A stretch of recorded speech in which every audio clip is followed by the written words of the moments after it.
Welcome to episode 38 of the Time Talks podcast, part of the Channel Zero Network. This is the 3-year anniversary of the podcast. Thank you to everyone who has helped it grow and supported it over the years.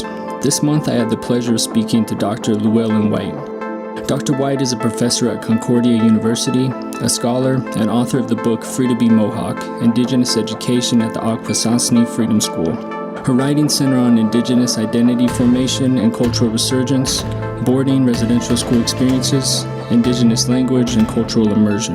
In this episode, Dr. White discusses education, the Carlisle Indian School, Akwesasne Freedom School, self-determination, and language revitalization.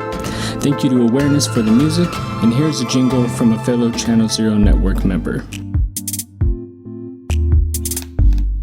Hello, and welcome to We Will Remember Freedom, a monthly podcast of anarchist fiction. I'm your host, Margaret Killjoy.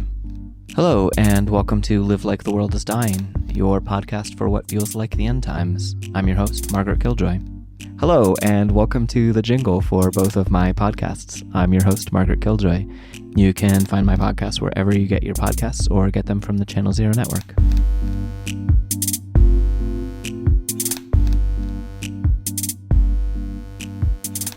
If you could speak on a transformational time or process where you started thinking deeper about whether it is colonization or the propaganda of U.S.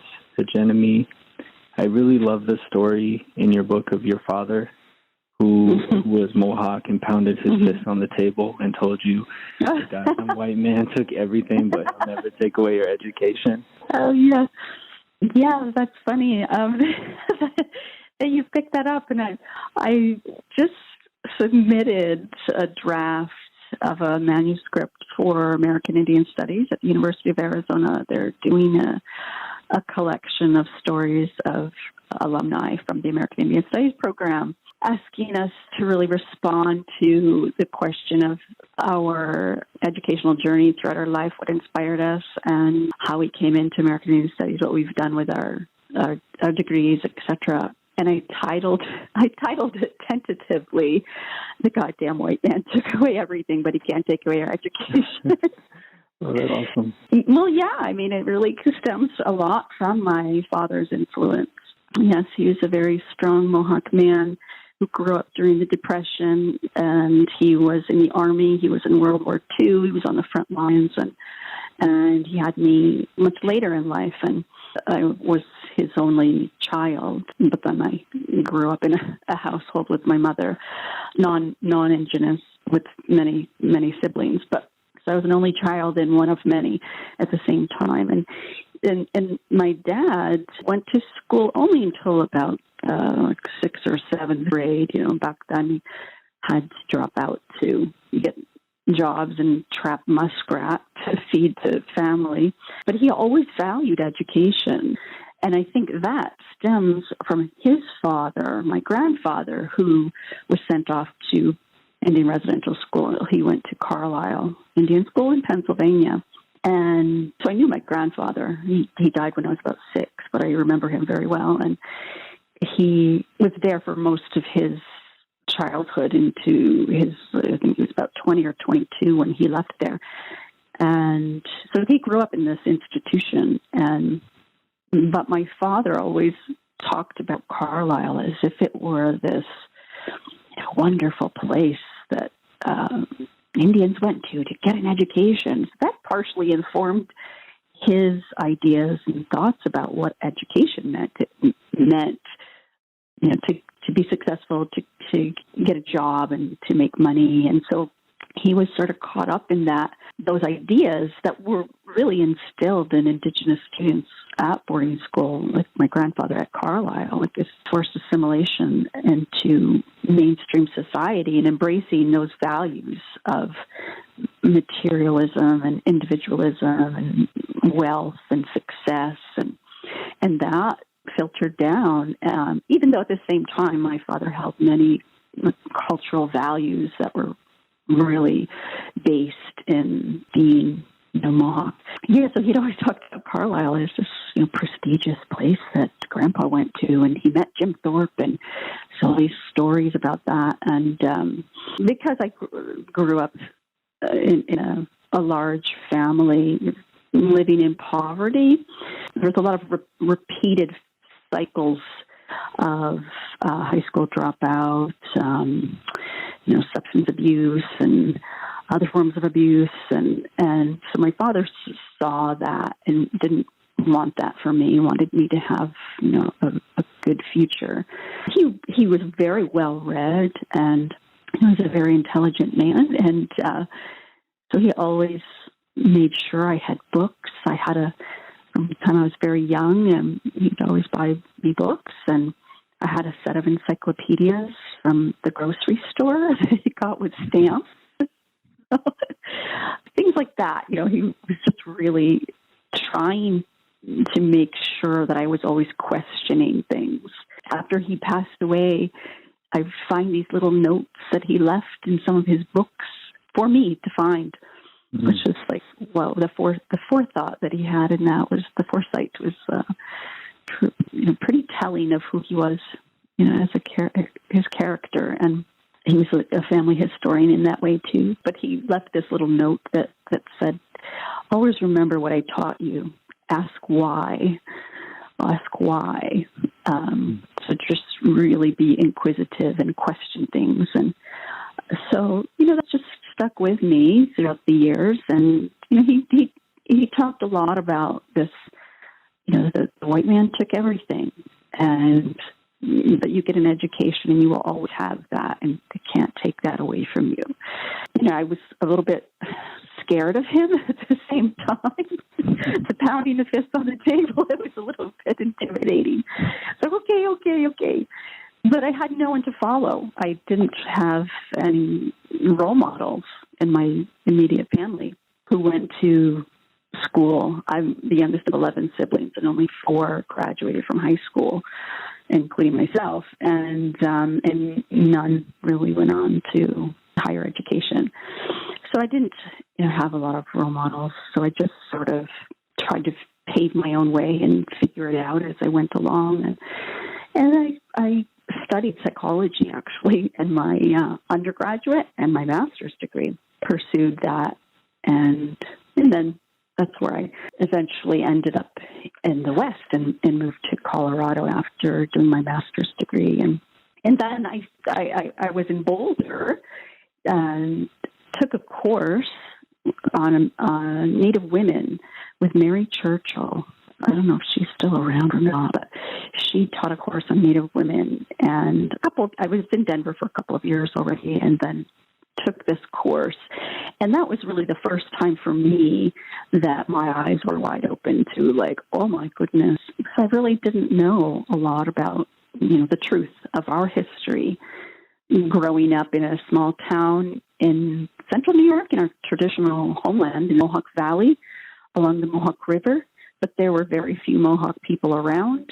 Everyone was up north on the reserve. And so I was well connected to family on the reserve since I was pretty young. My father made sure I knew who my family was, and I've maintained those connections, but didn't grow up with a strong sense of identity, really, and cultural teachings.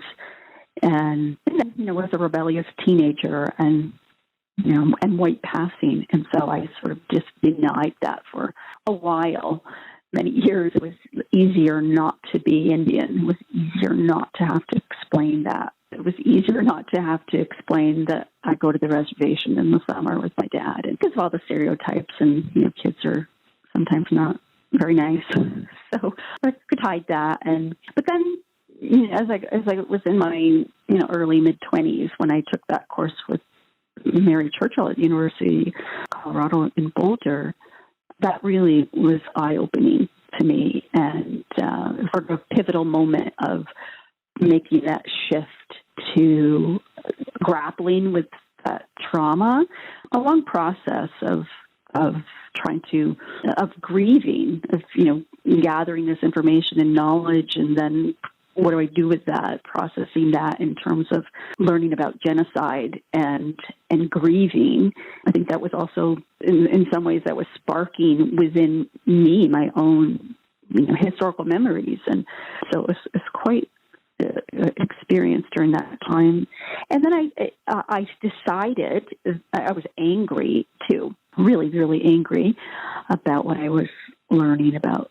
I remember reading really graphic descriptions of massacres that had happened in Colorado region and in California, some California indigenous groups. And so shifted from, the grieving to being really angry, and then deciding that I can't sit with that anger. I have to transform that into something else. And, it was a couple of years later that I slowly migrated even further south. I lived in New Mexico for a couple of years, and then decided to pursue the PhD in American Indian Studies to really continue that learning process and work really toward my own healing, which was the motivation really that I had going into that program. So that was really transforming as well. There was a very rich experience. I was there for 9 years. It took me quite a while to complete my PhD.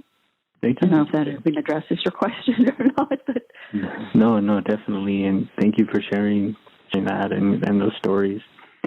And did you also work with the Denver Indian Center and also at Pine Ridge during this time? Yeah, you did your homework. Yeah, I did. So when I first moved to Denver, I worked with an AmeriCorps program. That's what brought me out there, actually, National Civilian Community Corps, which was also a pretty amazing, life-changing experience. And then I was doing odd jobs, waitressing and trying to figure out my next steps. And then I got a job doing mental health research with the Native American Alaska Native Mental Health Research Center at the University of Colorado in Denver. And that position meant that I was doing work in the field, which I absolutely loved. So I would travel to Pine Ridge and to the Navajo Nation to Window Rock and set up field offices. They already had them in Window Rock, but in Pine Ridge, set up field offices to do this mental health research project. And so I was really immersed, more so at Pine Ridge. I spent more time there. And then while I was in Denver, prior to this position that I'm talking about, I worked for Denver Indian Health and Family Services for a period of time.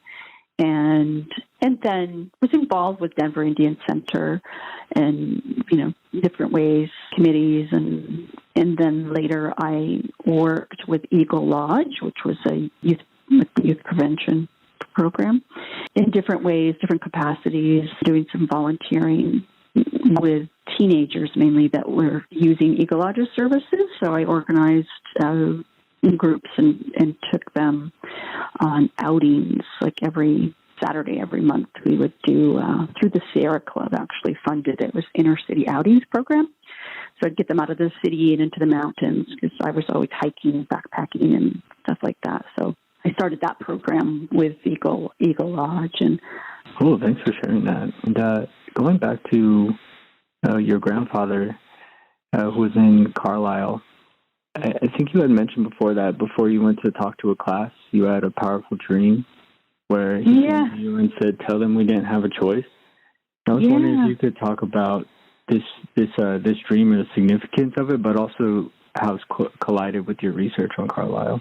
Yeah. After I finished, well, first to backtrack a little bit, I guess I had just moved to Tucson, just about to start my PhD, and I think it was probably a year in, maybe. And in those summers, I was back in New York State visiting my father, and I took a Mohawk Immersion course at a place called Blockade, and that is a Mohawk community close to where I grew up that wasn't established there at the time that I was growing up. But they offered, they had a bed and breakfast at that time. They were doing adult language immersion. So I was doing this language immersion and visiting with my dad on the weekends, and because he didn't live very far from there. but I came across a couple of things were happening. The synchronicities, really, that eventually came back around to the Carlisle, to the dream and then the Carlisle work. But before I was starting my research, my PhD research, so early on is when I was doing that immersion program. And one day I was in the bookstore. They have a gift shop at Untitled, and was books and jewelry and things like that. But I found a book there that was on Carlisle, and it was this pictorial kind of book. And I picked it up, and I just started to flip through it. And I saw a picture and the name Genevieve Jacobs. And Genevieve Jacobs is my grandmother's sister. And so I was just blown away because I didn't know she went to Carlisle. And so I bought the book and brought it to my dad that weekend and showed him. And he was also just floored because he was always told that Genevieve went to Haskell University, right? That was what his impression was. Oh, she also went off to this prestigious university. And Genevieve passed on in her early 30s, so I never knew her.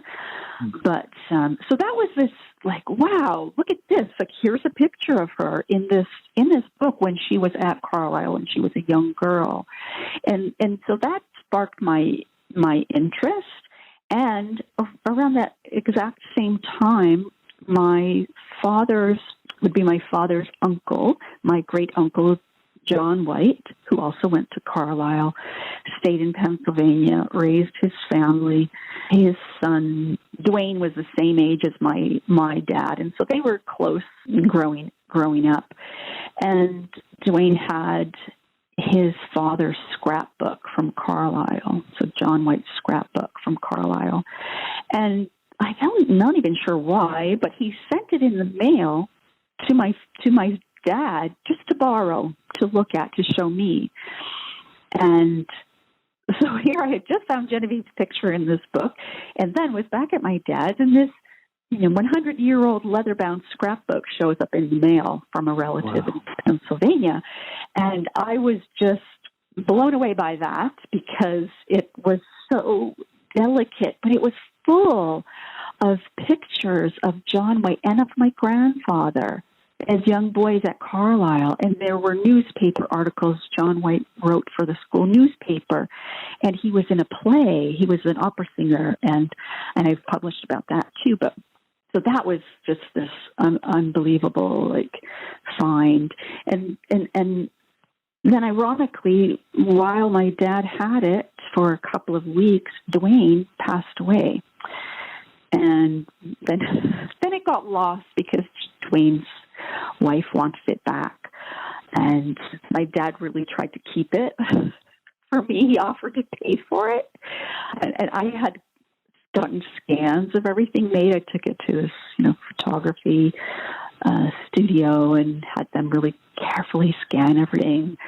And so I have, copies of it, but he did the right thing and he sent it back, and then it's been lost since then, because then his wife died, and I don't know what happened to it. I've tried to keep in touch with those distant relatives, so it's kind of been lost, unfortunately. It's really, sad. But anyway, so that had happened, and I had thought at that time when I was starting my PhD program, I really want to do my research about Carlisle. But at the same time, I was interested in language and education because I had been doing that immersion program and really was struck by the elders that I was learning from and was around during that time at Blockade. Became very aware of the loss of our language and the danger of it disappearing altogether. And so I felt a more imminent need to address that. And so I decided to pursue that kind of line of inquiry into Mohawk language revitalization. And then that evolved into making connections with the Akwesasne Freedom School. And then 9 years later, after finishing all of that, finishing my PhD, I did a postdoc at the University of Illinois with their American Indian Studies program, and started to kind of come back around to the Carlisle research. And a wonderful colleague and friend, Matthew Sekiestewa Gilbert, he's Hopi. He's now the director of the American Indian Studies program at the University of Arizona. But he was at the University of Illinois at the time, and he was such an amazing mentor. And we were talking a lot about Carlisle, and he had done research on the Sherman Institute and was publishing his work on that. So he really encouraged me to pursue that. And then he asked me if I would talk to his class about Carlisle. So I spent, a couple of weeks or so preparing and gathering resources, and that kind of pushed me into gathering documents from Carlisle. I had already written to NARA, National Archives Records Administration in Washington, D.C., to get what I could of my grandfather's admission records and outing records. So I had, a chunk of material, and I was doing some transcribing of those documents. So I was really fully immersed in all things Carlisle and just really thinking a lot about my grandfather and what his experience might have been like. And so the night before I was to do a presentation in Matt's class about Carlisle, I had, it was more of a visit from my grandfather, who appeared, and I said, "Grandpa, what do you want them to know?" And his response was, "Tell them we didn't have a choice." And that was it. And that really pointed me, of course, to this trajectory of doing research with Carlisle for a number of years ever since then. Really, I've kept that at the forefront of all of the work that I do with Indian residential schooling, Indian breed schooling. This idea of choice. Was there a choice at the time? I don't know the exact circumstances why my grandfather was sent to Carlisle, but likely he was quite young, maybe even 5 or 6 years old, and there was a lot of poverty at that time. So he was born in 1889, so his Carlisle records start around 1900, but I think that he went to the Lincoln Institution before that, which was another much smaller Indian boarding school in Philadelphia that I'm also doing research on. So was the choice, what choice was there? Was it to stay at home? His mother had died, and he was working in his family farm. A lot of poverty. There was a lot of alcoholism as result of dispossession of land, and already by then generations of cultural language loss. And so a lot of families felt that their children would be better off if they were sent off to get an education. They would be clothed, they would be fed, they would learn to speak English, they would learn to write, and have a better life than what they had. But is that a real choice?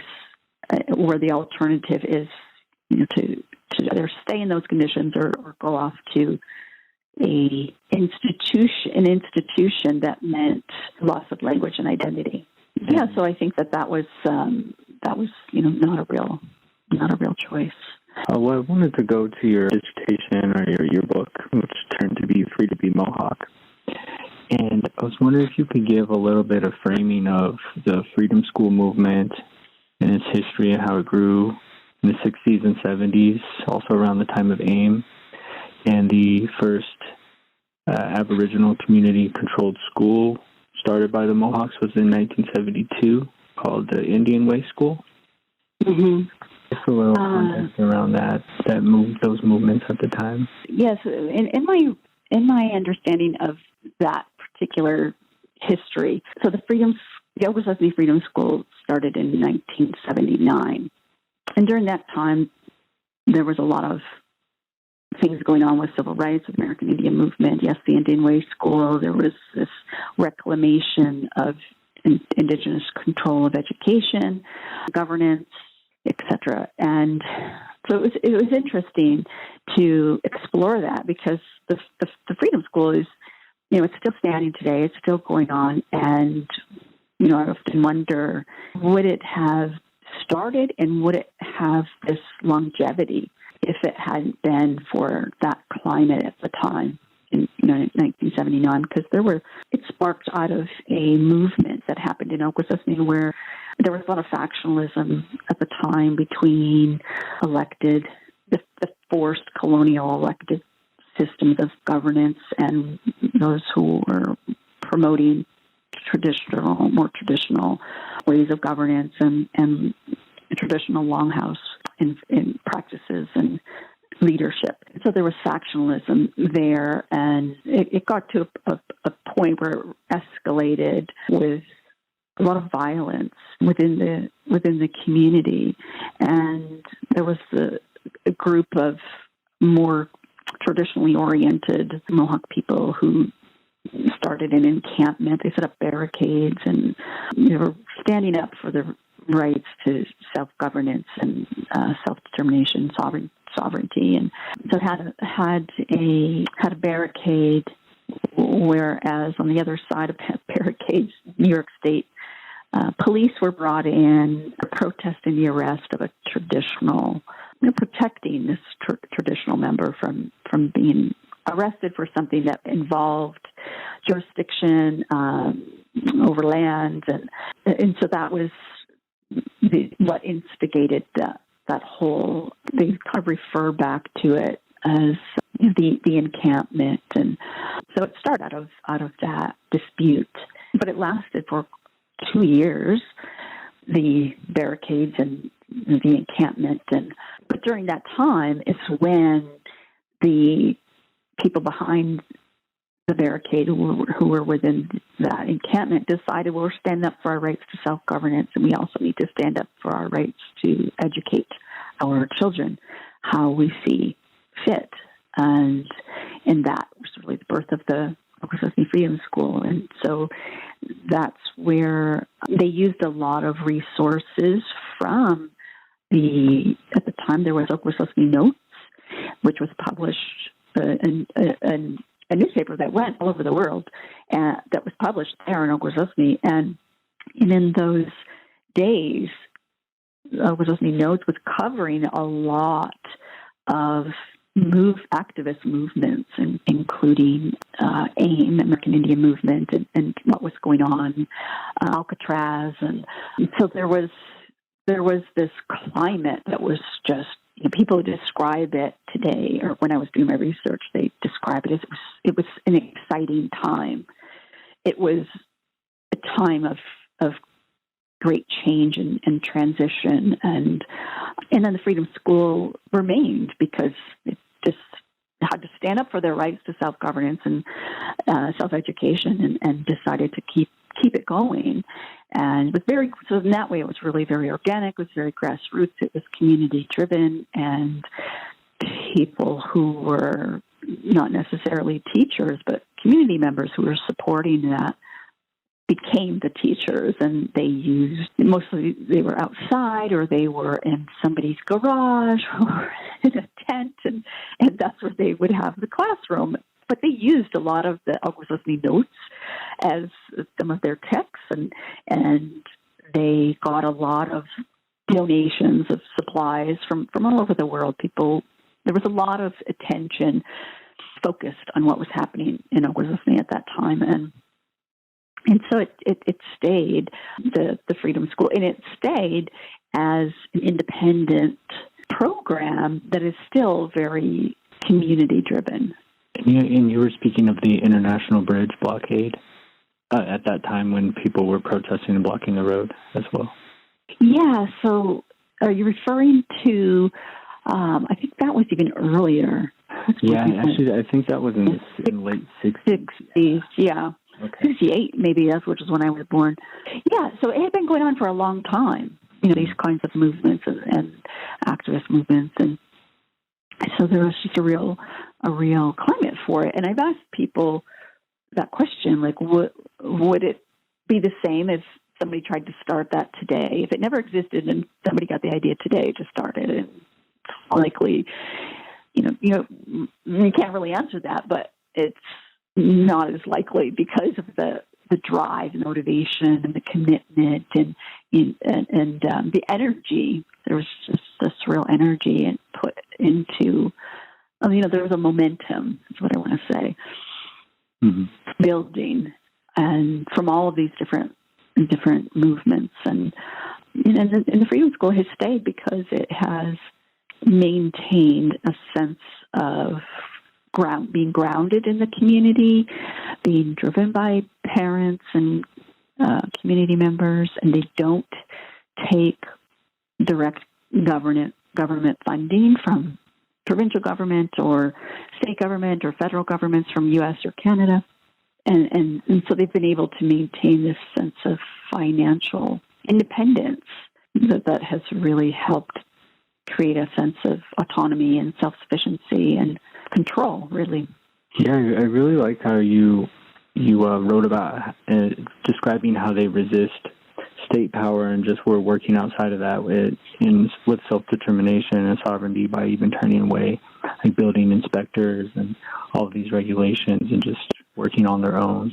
I don't know if you had any. Yeah, just to say that, one question that I asked people when I was doing my interviews for this research and asked them, well, what would it be like if you suddenly got $1 million, $10 million?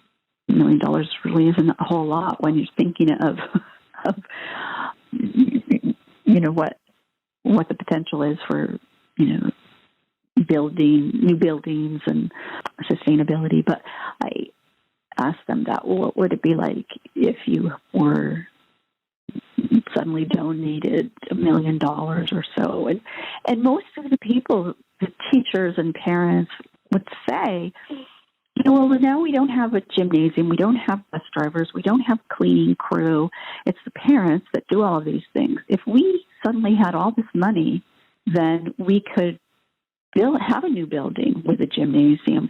We could have buses and we could hire bus drivers, and we could have a lunchroom and staff to make their lunch. But then parents wouldn't be picking up their children, dropping their children off. There wouldn't be that communication. Parents wouldn't be involved in the upkeep of the school, maintenance of the school. It would lose a lot of the magic that has really sustained it all over time. It has been successful because of the commitment of the families of those children who go there and the community members who support the school. So there's a blurred line between the school and community where there's continuity with what not only the curriculum, but the involvement of family. Children learn from their aunties sometimes, and now we have multiple generations that have gone through the Freedom School. Children who went to the Freedom School, went on to high school, and then come back and become teachers. They have children of their own, and those children are going through the Freedom School. So it's multi-generational now, which is also part of ability to sustain itself over all this time. Thank you for sharing those stories. My next question was, your book really highlights just the importance of language and language revitalization. You write, a loss of language is destruction to the self. I know that not only with colonialism, but with COVID-19 as well, it's caused so much tragedy on Indigenous languages. I was wondering if you could not only speak on this current moment with language, but also some of your work on the importance of story work, the first-hand narratives through which language reclamation is described and practiced. Well, it's difficult for me to speak on the present moment and how communities are impacted because I'm not that immersed in it. I'm not that involved in it, really. It's not at the forefront of my mind and my research or thinking. I mean, of course, I do advocate for reclamation of Indigenous languages and advocate for those languages, but I can't really speak to it because of only really focused on what, I'm seeing and reading and in the news and, from different communities, but it's not something that I don't feel too comfortable commenting on it because I don't want to misspeak about something that really is so important. I could just say that those who are affected today by this pandemic and Indigenous communities who are already in vulnerable positions with, like here in some of the northern communities in Canada, the housing situation is just tragic. I mean, it's just really difficult for people to find adequate housing and be supported, and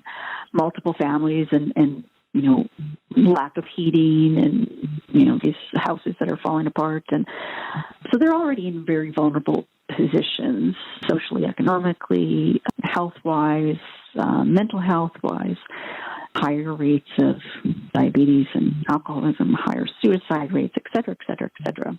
And of course, then along comes COVID. So people are greatly impacted by that. And especially elderly people, as we all know, and a lot of elders and Indigenous communities carry the language. And when that's lost, that's a tragedy, an even greater tragedy, if that transmission of language cannot occur to the next generations, because they're leaving, and when they leave, they take with them not only the language, but then all that language carries within it, which is a whole history of origin stories and cultural meanings, and just it's like a whole repository is going with them. So that's really tragic. So I can say that much. Thanks for sharing that, and that message came through really strongly in your book, and the writing about language and language immersion was really powerful. And, great to read about how you wrote about educational self-determination and the community over competition, which was highly promoted at AFS. Yeah, and it's interesting because when I'm working on an article right now on kind of where me personally, where things have gone since I wrote about Freedom School, since this book was published in 2015. I have a young child now, and he was born in 2012, and he's in elementary school now. So my thoughts about schooling are now much more personal. And I actually, just before you called, I had gotten off of a Zoom meeting with the team at his school. He's, having some difficulty. And so, I'm constantly thinking about education. And when I moved here 10 years ago, I never really thought I would live and work in Canada, but it was an opportunity that came after when I was doing my postdoc, this position, and it was so I could teach Haudenosaunee peoples. I could be near Mohawk communities. I'm close to Kanesatake and Kahnawake, very close to Montreal, and I'm an hour and a half or so from family in Akwesasne, and so it seemed to be an easy decision to come here. But it really is not. Quebec was where I am, and Quebec, I have to say, is far behind the rest of Canada in terms of grappling with its own history of colonialism and mistreatment of Indigenous peoples and ongoing settler colonialism, and so there's this sense from Quebecois of French Quebecers who are feeling themselves that they've been oppressed, that the French language is in danger of being lost here. So the conversation about Indigenous peoples and language and land here, this territory, is often just disregarded and erased. And so that's frustrating, incredibly frustrating to be in this kind of a climate. And so when my son came along, I thought, okay, well, maybe I won't be living here when he starts school, because there's a lot of tension here between Anglophones and Francophones, and I don't speak French, and I work at an English-speaking university. I live in an English neighborhood, and I've picked up a little bit of French here and there, but it's it's not an easy place for me to be. And as my son started to get closer to the age where he would start kindergarten, I was starting to panic because I thought, what am I going to do? Because here the law is that he would have to go to school, to a French school. I wouldn't have a choice. And that's how it is with a lot of families here. Unless I went to English school here in Canada myself, then you can send your child to an English school, because there are English schools and there are French schools. So there's an English school board and a French school board. And the English school board has schools that are French immersion until like grade 3 or so, and then it's more English. Anyway, I was really having a difficult time thinking about, I felt like a hypocrite. Here I was just, publishing this book on Indigenous holistic education, alternative education, nurturing the whole child, and all these things that I really strongly believe in.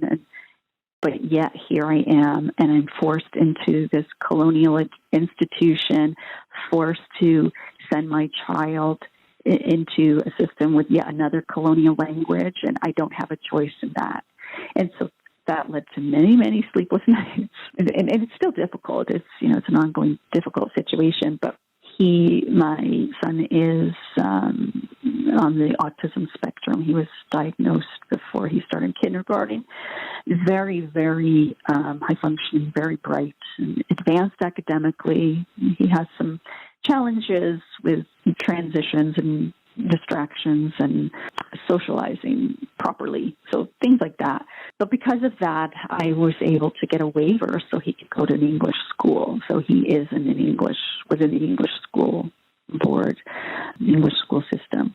I am now, so with this article that I'm working on, I'm kind of reflecting on my child's education, and there's still so much richness that stays with me from my work with the Freedom School and all that stands for, and Indigenous holistic education and alternative education, and focus that's child-centered and student-centered. And since I've published this book, I've done a lot more exploration and inquiry into Indigenous ways of knowing, Indigenous epistemologies and worldviews and Indigenous perspectives, and a lot of that is missing in public education here.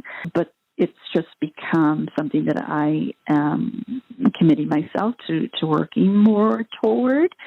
And so I'm reflecting on a lot of this in this article that I'm working on, and having conversations also with the school board here about creating a territorial acknowledgement or a land acknowledgement, which I was part of a group that created that at Concordia University, a territorial acknowledgement that this is Indigenous land.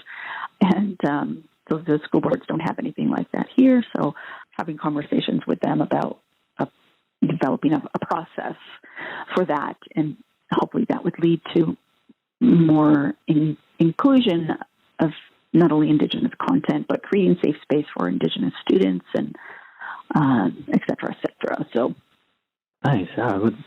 I definitely would love to see that article when it comes out, and that's definitely what came through in your writing, was about decolonizing and making space for indigenous ways of knowing, and that how westernized institutional designs are really one-dimensional.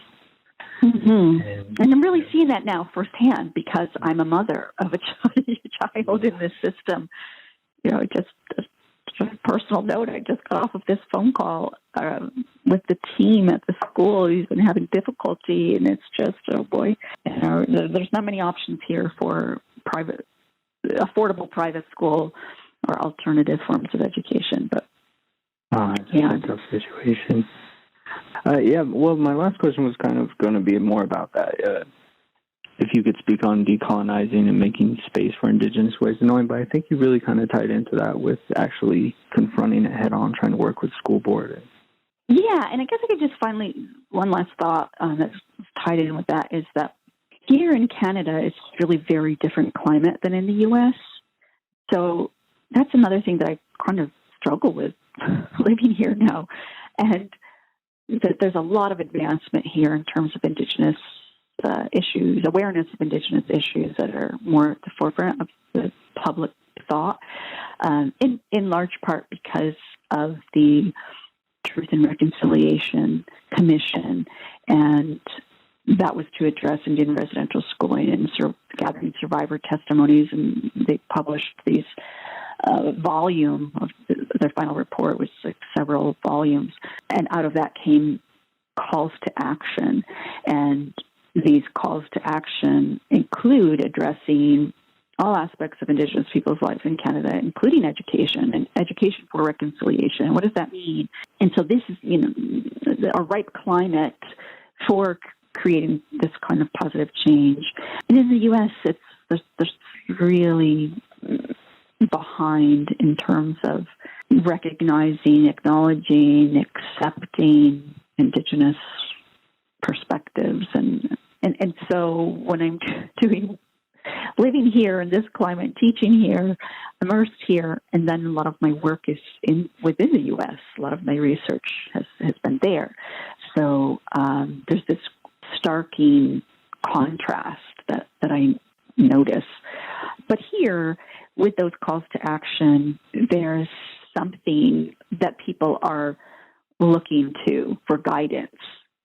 There's a lot of conversations here about allyship, how to be a good ally. And so there's a lot of response to those calls to action. So I'm hopeful that there's positive change on the horizon for developing curriculum and resources focusing on Indigenous people's history, but also contemporary lives and realities, and teacher training and resources for supporting students and intercultural understanding, mutual respect, and things like that. So I'm hopeful that there could be some positive change on the horizon. Definitely. Thanks for sharing that perspective on the differences and everything you're facing and working on right now. Yeah, sure. It's my pleasure. Like I said, I'm kind of living it at the moment. when thinking about what kind of ideal education would I like for my own child, and it doesn't exist in our grasp right now. So what can I do to help create that? That's kind of my focus these days. Definitely. And it'll benefit future generations for sure, the work that you're doing right now, I'm sure. Well, I hope so. Thank you to everyone for tuning into this episode of the Time Talks podcast, part of the Channel Zero Network. Please support Dr. White's work and pick up her book, Free to Be Mohawk. If you are looking to start a podcast, reach out to me. I'd be happy to give some advice and resources if needed. My email is time@dirtylaboratory.com. Thank you to Awareness for the music. Please check out his music on Bandcamp. Please share the show around, support on Patreon if you can, and see you next time.